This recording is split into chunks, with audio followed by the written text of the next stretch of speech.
पहले तो मैं धन्यवाद देना चाहता हूं सम्माननीय हेमाराम जी, हरीश जी, अमीन खान जी, साले मोहम्मद जी, गफूर जी, पद्माराम जी, रूपाराम जी, कन्नड़ सोनाराम जी, मानवेंद्र सिंह जी, मदन जी प्रजापत और समस्त कांग्रेस की पूरी टीम को कि मेरे ऊपर विश्वास करके इतनी बड़ी जवाबदारी एक सामान्य परिवार किसान के बेटे के ऊपर दी है। आपका बहुत बहुत आभार रहूंगा।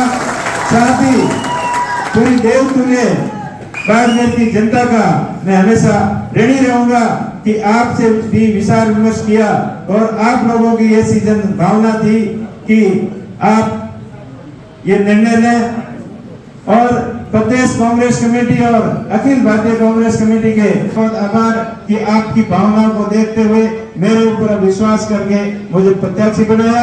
आप सभी का बहुत बहुत आभार और बहुत बहुत धन्यवाद। मेरे पूर्व वक्ताओं ने संगठन के बारे में बहुत सारी बातें बता दी। उन सभी बातों को दोहराते हुए उनकी बातों को ही मान लेते हैं, लेकिन अपने को आज किस चीज की जरूरत है उसको देखते हुए एक संगठित और एक इकट्ठे रहकर दिन और रात मेहनत करने की जरूरत है।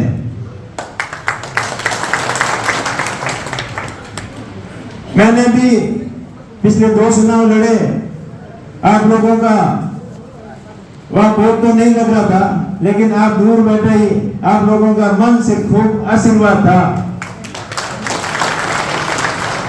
सफलता नहीं मिली, लेकिन आप लोगों की सबकी भावना ये थी।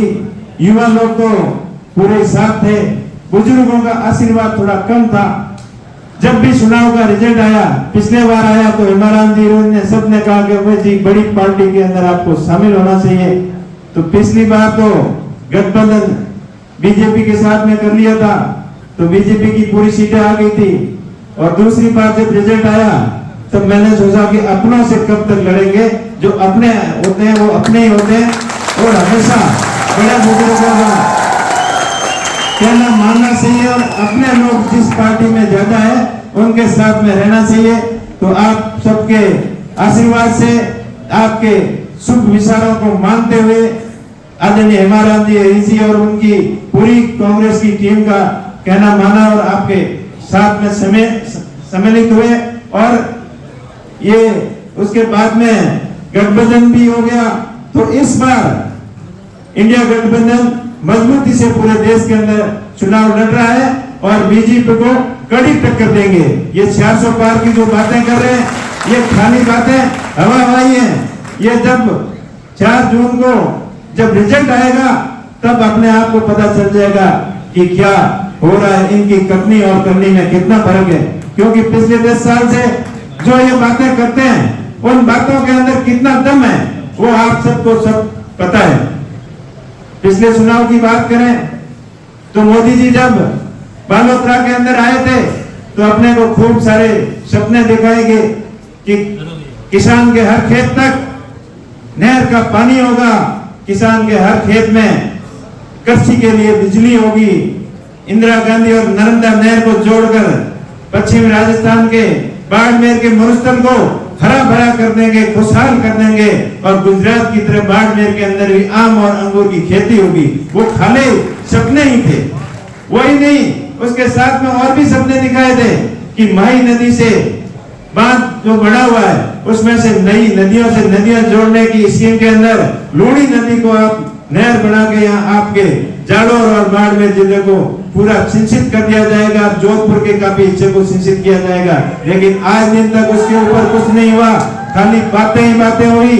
माही नदी का जो समझौता हुआ था, जल समझौता, उसकी गाइडलाइन का भी पालन नहीं किया और वो संघर्ष समिति आज दिन तक संघर्ष कर रही है।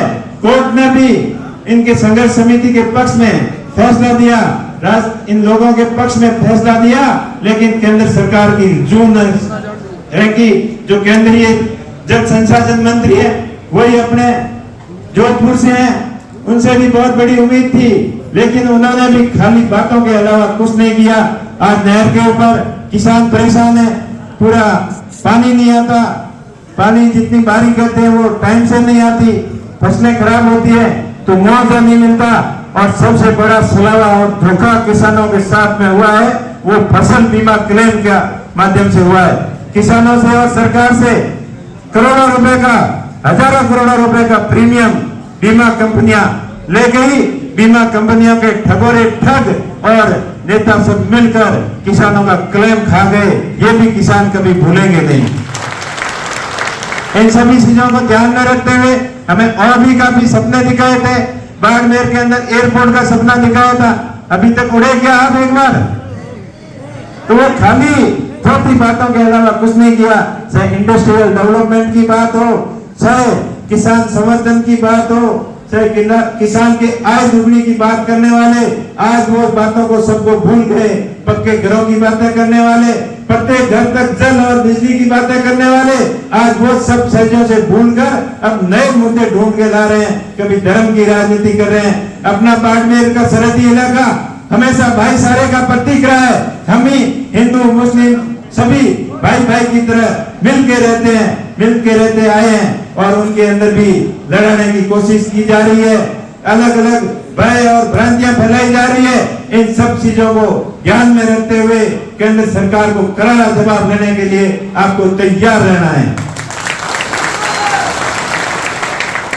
मुद्दे की बातें बहुत हैं, अब समय की भी लिमिट है, लेकिन आपको संक्षिप्त में मैं इतना ही वादा करता हूं कि आप सबने मेरे ऊपर भरोसा किया है तो मैं आप सबके भरोसे के ऊपर पूरा खरा उतरने का प्रयत्न करूंगा।